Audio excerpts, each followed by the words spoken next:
Olá, pessoal! Vamos responder mais uma questão sobre responsabilidade civil que caiu no exame de ordem. Hoje a nossa questão é mais um caso concreto, que já comentei com vocês, é o que está caindo nas provas. Não basta saber o conceito, não basta saber a redação do artigo, você tem que aplicar esse conceito e essa redação ao caso concreto. Então vamos lá. Nossa questãozinha da FGV 2018, primeira fase. Caso concreto diz assim: Marcos caminhava na rua em frente ao edifício Roma, quando da janela de um dos apartamentos da frente do edifício caiu uma torradeira elétrica que o atingiu quando passava. Marcos sofreu fratura do braço direito, que foi diretamente atingido pelo objeto, e permaneceu 6 semanas com o membro imobilizado e impossibilitado de trabalhar até se recuperar plenamente do acidente. Nosso comando: à luz do caso narrado, assinale a alternativa correta. Alternativa A: o condomínio do edifício Roma poderá vir a ser responsabilizado pelos danos causados a Marcos com base na teoria da causalidade alternativa. E aí, pessoal, verdadeiro ou falso? Causalidade alternativa? Nossa, nunca ouvi falar disso. O que será que nos diz o Código Civil? O que a lei coloca? A resposta, pessoal, está lá no artigo 938 do Código Civil. Abra o teu código comigo, tá estudando com o código aberto, né? Vamos ler juntos.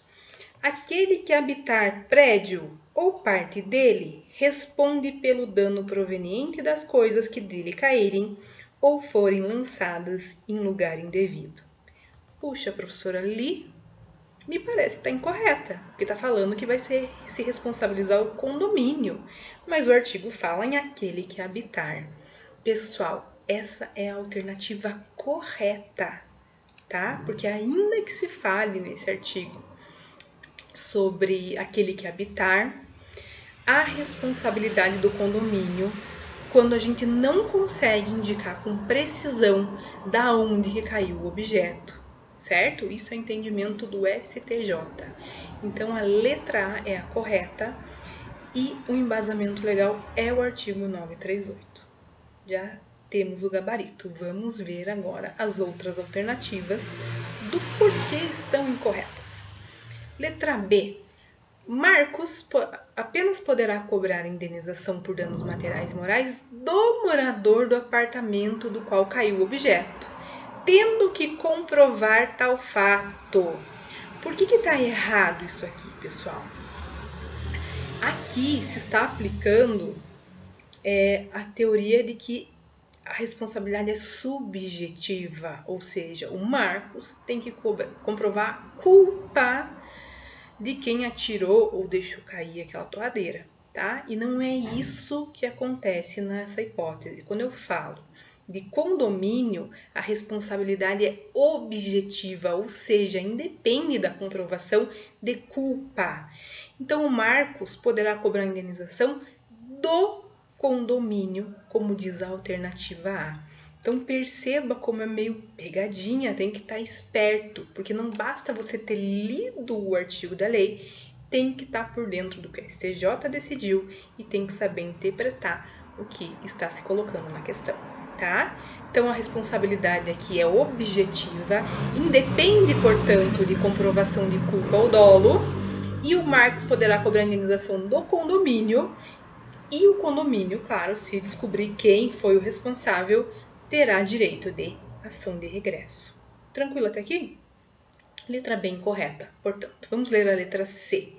Marcos não poderá cobrar nenhuma indenização a título de danos materiais pelo acidente sofrido, pois não permaneceu com nenhuma incapacidade permanente.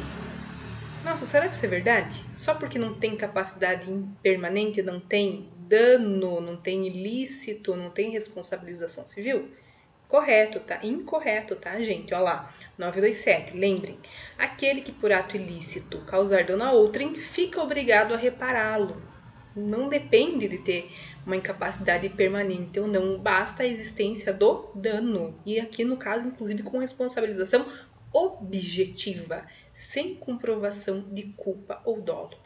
Inclusive, não se pode alegar caso fortuito ou força maior, que são excludentes da ilicitude, né, e retiram o dever de indenizar. Nesse caso, não é caso fortuito e nem força maior, tá? Nesse caso, haverá sim direito de indenização. Então, a letra C, incorreta também, pessoal. Vamos para a letra D, então. Caso Marcos consiga identificar de qual janela caiu o objeto, o respectivo morador poderá alegar ausência de culpa ou dolo para se eximir de pagar qualquer indenização a ele. Não, incorreto também, pessoal, tá? Se ele conseguir identificar, mesmo assim, o morador vai ter que pagar, ou o condomínio vai ter que pagar. O condomínio paga, inclusive com direito de regresso a esse morador, se descobrir quem foi. Por quê? Porque é responsabilização objetiva, independe de comprovação de culpa, independe de comprovação do dolo, tá? Então, aquele que habitar prédio ou parte dele responde pelo dano proveniente das coisas que dele caírem ou forem lançadas em lugar indevido. Como dificilmente a gente descobre de onde caiu, às vezes descobre, né? Por isso que tem ação de regresso. O STJ entendeu que a responsabilidade é do condomínio, caso não seja possível você identificar esse morador, tá? Até para proteger, né, as pessoas aí que estão desavisadamente passando embaixo do prédio e recebem, né, uma torradeira no braço, como é o caso aqui, concreto, certo? Então, pessoal, essa foi a nossa segunda questão de responsabilidade civil do exame de ordem de 2018. O artigo 938, que vai tratar da responsabilização no caso de objeto que caia de um condomínio. Espero vocês para a próxima questão. Até já!